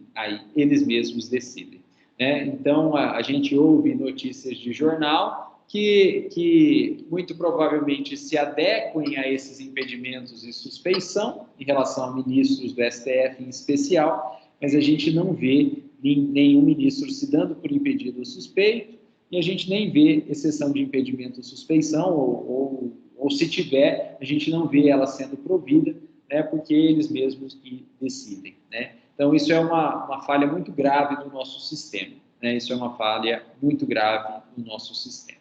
Bom, mas não são só os juízes, né, que estão sujeitos a essa regra de impedimento ou suspeição, também estão sujeitos à regra de impedimento ou suspeição membro do Ministério Público, os auxiliares da Justiça e quem, ainda que não eventualmente auxiliar a Justiça, tem dever de imparcialidade.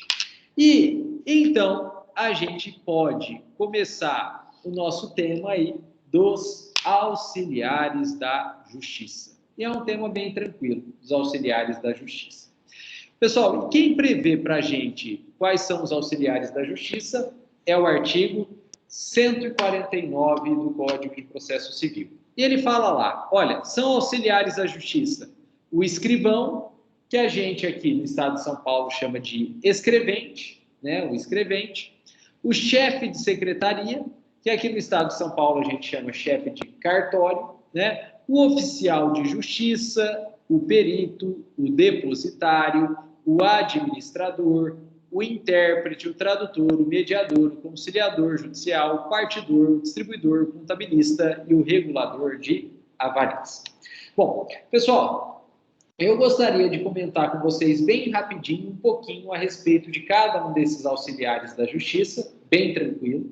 É claro que quem já atua na área, quem trabalha no fórum principalmente, sabe isso aqui muito melhor que eu, né? Mas, eventualmente, a gente tem pessoas que não são da área, que estão entrando na área agora, então é importante comentar um pouquinho sobre esses auxiliares da Justiça, né? O primeiro é o escrevente, né? O código fala em escrivão, mas aqui no estado de São Paulo a gente trabalha com escrevente, né? Escrivão é um cargo, na verdade, na polícia, né? Escrivão de polícia é o cargo na polícia, né?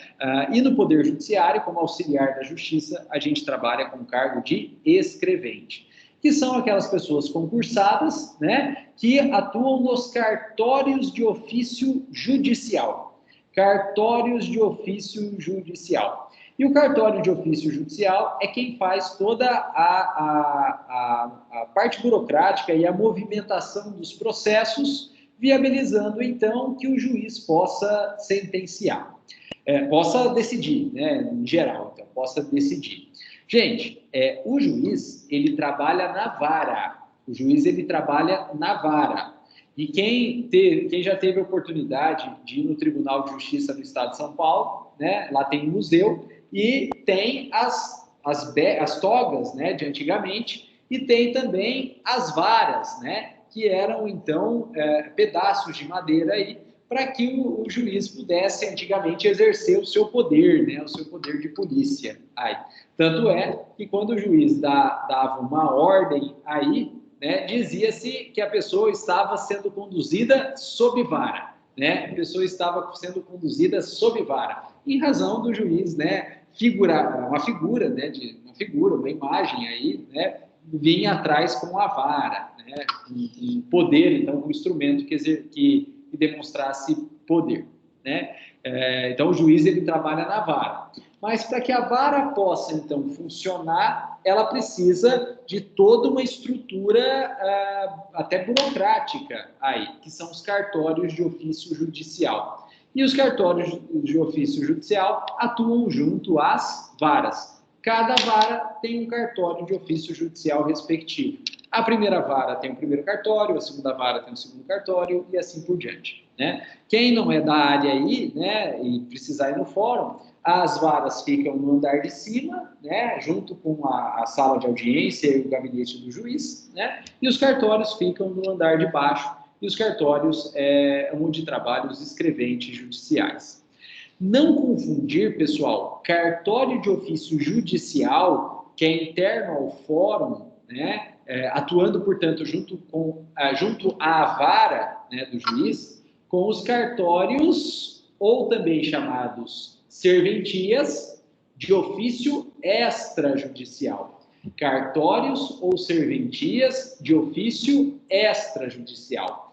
Esses cartórios ou serventias extrajudiciais são os cartórios fora do fórum, né? A gente tem o cartório de registro civil das pessoas naturais, né, que fica ali na frente da agência do Banco do Brasil na Avenida. A gente tem o cartório de registro de imóveis e pessoas jurídicas, que fica ali atrás do DOC.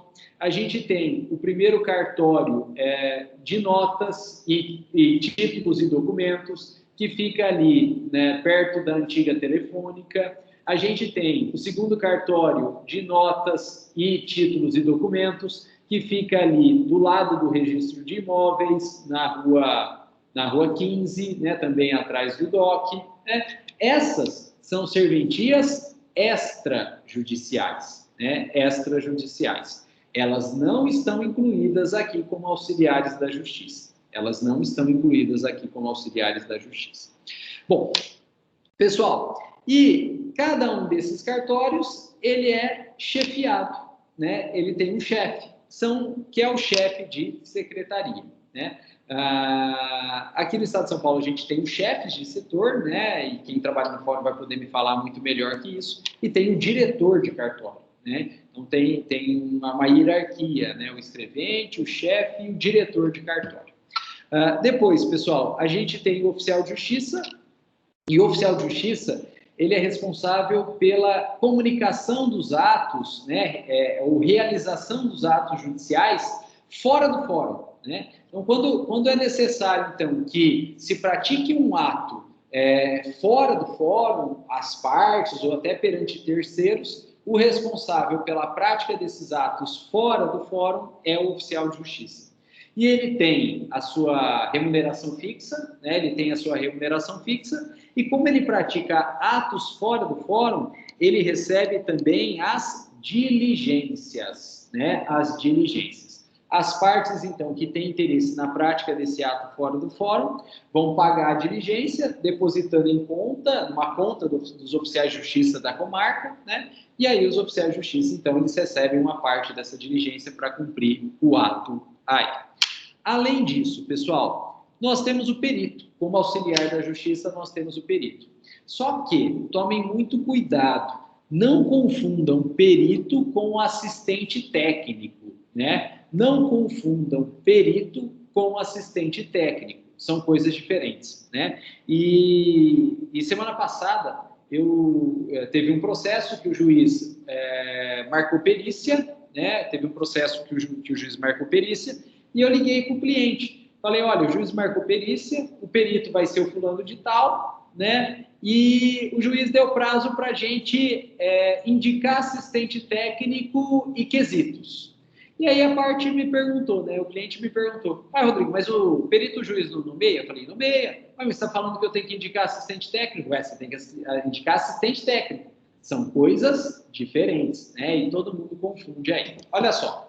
Pessoal, o perito, ele é alguém de confiança do juiz e, portanto, ele é nomeado pelo juiz. E sendo, portanto, um auxiliar do juiz, um longa-manos do juiz, para ele, perito, vale o dever da imparcialidade e também vale para ele a quebra desse dever de imparcialidade pelas regrinhas de impedimento e suspeição.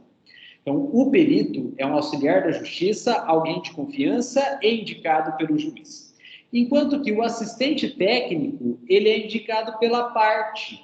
Ele é contratado pela parte para fiscalizar a atuação do perito judicial. O assistente técnico, ele é indicado pela parte para fiscalizar a atuação do perito judicial.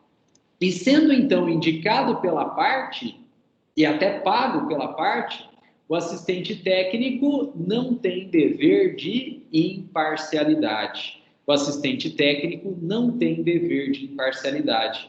E se ele não tem dever de imparcialidade, né? Se ele não tem dever de imparcialidade, ele não se sujeita às regrinhas de impedimento ou suspeição. Gente, o assistente técnico indicado e pago pela parte, ele está lá para ajudar a parte, ele está lá para defender a parte também no que for possível junto ao perito, né? Então, ele não tem dever de imparcialidade, ele não se sujeita às regrinhas de impedimento ou suspensão. Então, não confundam perito com assistente técnico aí, né? E, pessoal, é interessante, né? Interessante que nós tivemos várias mudanças do CPC de 73 para o CPC de 2015 no tocante à nomeação de perito, né? Porque no CPC de 73 o juiz era livre para nomear quem ele quisesse. No CPC de 2015, juiz, continua livre. Só que, na verdade, ele só pode nomear como perito quem estiver previamente cadastrado e habilitado no site, né, no sistema do próprio tribunal, né? Então, com isso, restringir um pouco, né, quem pode atuar como perito. O juiz continua sendo livre, mas ele tem que nomear alguém previamente cadastrado. Pessoal, depois a gente tem o depositário. Quem que é o depositário? É quem fica com os bens subjúdice, né? Depositário é quem fica com os bens subjúdice. Gente, o juiz determina a busca e apreensão, o juiz determina a penhora, o juiz determina a remoção de um bem.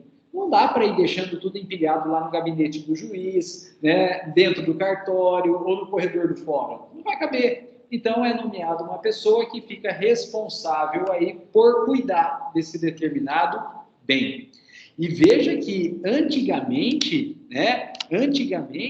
a responsabilidade desse depositário era tão grande que, se ele fizesse alguma coisa errada, como sumisse com o bem ou permitisse a deterioração do bem, esse depositário era chamado de depositário infiel. Por que infiel? Porque, ao não ter os cuidados necessários, ele traiu a confiança do juiz. Então, depositário infiel. E o que podia acontecer com ele? Prisão, né? Antigamente tinha a prisão civil do depositário infiel.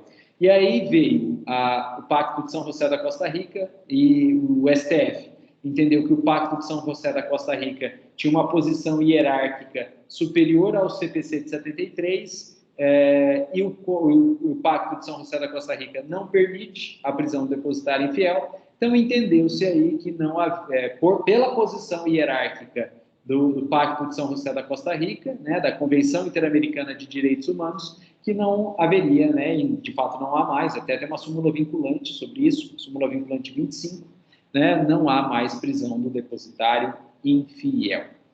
E, pessoal, na prática, essa não prisão mais do depositário infiel mudou todo o nosso sistema de execução, né? Mudou todo o nosso sistema de execução.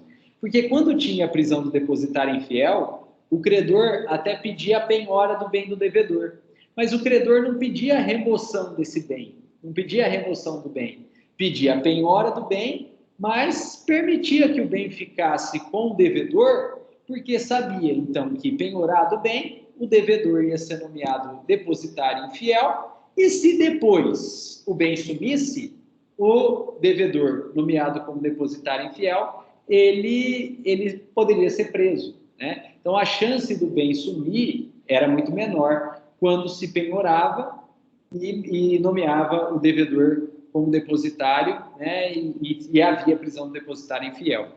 Hoje, como não há prisão do depositário infiel, pouco adianta a penhora. A penhora em si não adianta em nada. O que adianta você só penhorar o bem e o bem ficar em mãos do devedor?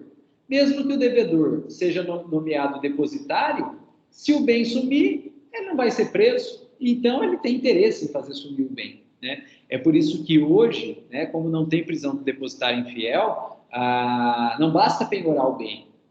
O credor ele tem que remover o bem da mão do devedor e o credor que tem que ficar como depositário, né? Na prática, é isso, né? Agora, depende muito do bem, né? Se é um bem pequeno, fácil de remover, né? Como um carro que circula, beleza. Mas já pensou se é um bem enorme? Tipo assim, um navio, né? Um navio. Vai por onde, né? Vai por onde? Vai tirar e vai por onde? Né? Um caminhão que ocupa espaço. Então, é difícil, né? É difícil aí. Mas existe essa figura do depositário, então. Pessoal, depois vem a figura do administrador. Quem que é o administrador? O administrador é aquele que vai administrar uma determinada situação jurídica ou um determinado conjunto de bens em nome do juiz. Acontece muito em falência, né? Quando o juiz ele determina a falência de uma empresa, ele pode fechar essa empresa imediatamente. Mas ele pode não fechar a empresa imediatamente e esperar que ela continue um tempo em operação, por exemplo, até vender o estoque que ela tem para fazer dinheiro, e depois o juiz fecha. Mas independente se o juiz vai fechar de imediato ou vai manter a empresa aberta, decretada a falência da empresa, o juiz sempre nomeia um administrador judicial, porque não dá para deixar a mesma diretoria mandando na empresa, né? Não dá para deixar a mesma diretoria mandando na empresa, porque eles já quebraram a empresa mesmo. Então, né, o juiz tira a diretoria e põe um administrador judicial. Se a empresa for imediatamente fechada, esse administrador judicial vai administrar a massa falida. Ou, se a empresa não for imediatamente fechada, esse administrador judicial vai administrar a própria empresa, até que ela realize as atividades econômicas ainda necessárias, e depois ela é fechada, né? E, pessoal, é possível também essa figura do administrador judicial quando tem intervenção judicial. Se o juiz, por exemplo, intervém em uma determinada associação, ou uma determinada fundação, ou, por exemplo, o juiz trabalhista intervém em um determinado sindicato, ele vai tirar a diretoria e ele vai colocar, então, um administrador judicial, alguém de confiança dele. E quem que são esses administradores judiciais, pessoal? Não tem cargo público, não tem concurso público para administrador judicial. Então, na verdade, o juiz vai nomear alguém, né, com um certo nome, com um certo respaldo dentro da sociedade para atuar como administrador. Por exemplo, um advogado conhecido, né, um contador, um administrador de empresa conhecido na cidade, ele vai ser nomeado como administrador judicial. Pessoal, o intérprete pode ser um de Libras, em audiência, né? Já pensou que legal? Intérprete de Libras em audiência, muito legal, né? O tradutor é quem vai fazer, então, a tradução de documento, mas é possível também, né, em audiência, aí, tradução simultânea. O mediador e o conciliador, a gente já trabalhou, né? Eles atuam aí como auxiliares na justiça nos sejusques, né? Depois vem o partidor judicial. O que é o partidor judicial? É quem que vai fazer as partilhas de bens. Por exemplo, olha lá, a pessoa morreu, deixou uma fazenda grandona aí e vários herdeiros. E esses herdeiros não entram em acordo de jeito nenhum. Não querem vender, não querem ficar junto, estão abrigaiados. O juiz pode determinar a realização da partilha judicial, nomeando um partidor, provavelmente no caso da fazenda vai ser um agrimensor, e ele vai dividir aquela fazenda em glebas. E depois o juiz marca uma audiência, e se não houver acordo em que gleba vai ficar com quem, o juiz sorteia aquelas glebas em audiência aí. Mas quem fez a divisão em glebas é o partidor judicial.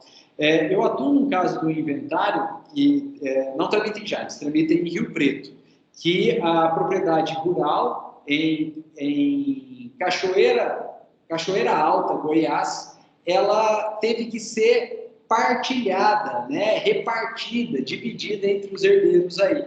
E o partidor judicial, ele fez duas possíveis divisões. Olha que interessante. Ele fez uma divisão se aquela propriedade fosse usada para pecuária, e aí ele fez a divisão por aguada, para que todas as glebas tivessem acesso à água, porque a pecuária necessita.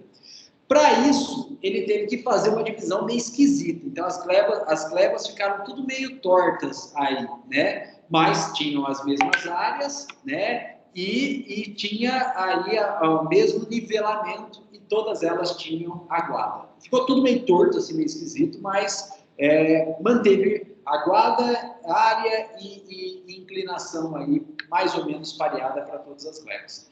E esse partidor judicial, ele fez uma segunda possível divisão para arrendamento para cana, porque ali na região existe uma grande usina de cana da Odebrecht, né, e é possível o arrendamento, então, da propriedade, e ele fez uma partilha para cana, né, pensando aí na melhor forma da divisão e colheita para cana, né. Então, veja, olha que interessante, olha que conhecimento técnico que foi necessário para esse partidor, um agrimensor, poder fazer essas duas divisões aí. Achei muito interessante.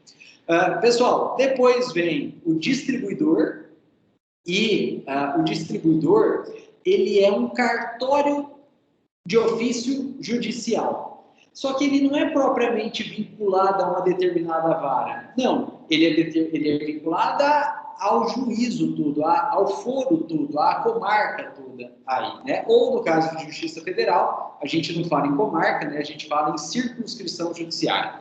A comarca é a menor unidade territorial da Justiça Comum Estadual. E a circunscrição judiciária é a menor unidade territorial da Justiça Comum Federal. Né? Então, tomem cuidado. Comarca só pode usar para a Justiça Estadual. Para a Justiça Federal, a gente não usa comarca. A gente usa circunscrição judiciária ou subseção judiciária. Né? E aqui em Jales, né, nós temos a comarca de Jales, da estadual, e Jales também é sede de circunscrição judiciária federal, de subseção judiciária federal, né, que é a 24ª circunscrição judiciária da Justiça Federal no estado de São Paulo e Mato Grosso do Sul, né, vinculado aí ao TRF da 3ª região. E, portanto, a gente, na comarca, na circunscrição judiciária, a gente tem um distribuidor. O que é o distribuidor? O distribuidor é o que faz o sorteio dos processos para as varas. Então, entrando um processo novo, esse processo ele é sorteado para uma das varas. Ele não é direcionado, né? Se a parte pudesse escolher para que vara que vai, a parte vai escolher sempre para o juiz que tem um entendimento, né, que lhe beneficia. E aí você está manipulando as regras do jogo. Então, não pode fazer isso. O processo, a petição inicial, ela é distribuída. Né? Ela cai no cartório distribuidor e o cartório distribuidor vai fazer o sorteio para uma das varas aí. Né? Vai fazer um sorteio para uma das varas. E isso é eletrônico. Isso é eletrônico. Tem também, pessoal, distribuidor nos tribunais. Porque os tribunais, eles têm várias câmaras na Justiça Estadual e várias turmas na Justiça Federal. E você também não pode escolher a câmara ou a turma, porque senão você vai escolher aquela que tem um entendimento que ele beneficia, né? Então, também o tribunal ele tem um distribuidor. Quando os recursos chegam no tribunal, eles vão para o distribuidor e o distribuidor vai sortear para uma das câmaras ou uma das turmas livremente aí. A não ser que já tenha um processo análogo. Se já tiver um processo análogo, não vai ter sorteio. Vai ter reunião de processos por conexão e continência. É o distribuidor que faz também. Só que aí ele não faz distribuição livre. Ele vai, se já tem um processo análogo tramitando, ele vai encaminhar para aquele processo análogo que já está tramitando. Isso a gente chama de distribuição por dependência. Né? A distribuição livre é o sorteio, e quando já tem um processo tramitando, o distribuidor ele faz a distribuição por dependência, juntando, então, o processo novo ao processo antigo que já está em tramitação. E essa distribuição por dependência ocorre aí por conexão e continência, que vocês já estudaram também na teoria geral do processo. Pessoal, depois vem o contabilista, que é o contador judicial. Então, quando houver dúvidas nos cálculos, né, quando uma parte faz um cálculo e apresenta um valor e a outra parte não concorda com esses cálculos e nem com o valor, impugna, portanto, os cálculos e o valor, o juiz encaminha, então, esse processo para o contador judicial e o contador judicial ele vai refazer os cálculos ou vai indicar qual dos cálculos está correto. Aí, né? E normalmente o contador ele trabalha dentro do cartório distribuidor, né? Ele fica lá no cartório distribuidor. E por fim, pessoal, ufa, para a gente acabar, o regulador de avarias. Gente, isso aqui foi piada pronta do Código de Processo Civil de 2015. Não é bem inovação, foi piada pronta aí do Código de Processo Civil de 2015. Por quê? Porque o Código de Processo Civil de 2015, ele trouxe aí um procedimento especial chamado regulação de avaria grossa. Regulação de avaria grossa, né? E ninguém tinha ouvido falar. Ninguém nunca tinha ouvido falar disso. Por quê? Porque a avaria grossa, ela é um instituto previsto no Código Comercial de 1850, no tocante à navegação marítima, né? E está em vigor até hoje, mas é de 1850. Então, ele traz toda uma terminologia muito engraçada aí. E ele traz, Código Comercial de 1850, a regulação de avaria grossa, né? E o Código de Processo Civil tirou da cartola aí um procedimento especial para regulação de avaria grossa. E como o código foi bem sistematizado, ele traz o regulador da avaria grossa como auxiliar da justiça aí, né? E todo mundo deu risada por causa do nome, né? A regulação de procedimento especial de regulamentação de avaria grossa, regulador de avaria grossa, todo mundo deu risada. O que é isso? É simples. O nome que é engraçado. Quando o navio ele vai aportar, ele é rebocado, né? Porque os portos normalmente têm um trilho a ser seguido, né? E se o navio sair desse trilho, vai entrar em águas rasas e ele vai acabar encalhando. Só que isso fica debaixo d'água, então não tem como saber, não tem como ver, né? E o capitão do navio que navega o mundo inteiro não vai saber especificamente qual é o caminho naquele porto. Então, o navio, quando ele chega no porto, ele é rebocado, né? Ele é rebocado para passar naquele trilho mais profundo aí. Se, porventura, durante essa rebocagem aí, né? O navio está sendo rebocado, bater e danificar o navio e a carga, o Código Comercial chama isso de avaria grossa. Né? Então, é o dano sofrido pelo navio durante o procedimento de ancoragem, aí, né? De entrada no porto, durante né? com ele sendo rebocado. Né? Então, bateu aí, gera avaria grossa. E para poder avaliar a culpa, para poder avaliar a extensão dos danos, precisa de conhecimento técnico. Né? Então, se o porto não tiver um regulador de avarias grossas, o juiz que vai nomear. Né? E aí, então, esse regulador de avarias grossas, nomeado pelo juiz, ele vai avaliar a culpa, se foi culpa do capitão do navio, se foi culpa aí do prático, né, do porto, se foi culpa dos rebocadores, né, e qual a extensão dos danos. Isso é o regulador de avaria grossa. Né? Mas eu lembro quando saiu o código, a gente lia aquilo e falava, que é isso? Né? Ninguém nunca tinha ouvido falar. Mas é só isso. É tranquilo aí. Pessoal, e com isso, então, a gente, ainda que bem en passant, né? A gente comentou todos esses auxiliares da justiça, né? E como eu disse para vocês, a minha ideia é, na verdade, né, iluminar um pouco aí quem não é da área ou quem está começando na área agora. Quem é da área sabe isso aqui muito melhor que eu, né? Trabalha no fórum, então, pelo amor de Deus, sabe isso aqui muito melhor que eu. Mas, como a gente tem, né, pessoas começando e tal, eu achei interessante a gente fazer um comentário geral aí. Pessoal, eu vou interromper aqui o vídeo, né, a gravação, para não ficar muito longo, agradecendo a presença e a paciência de vocês, mas a gente continua conversando, depois a gente faz um intervalinho e volta aí.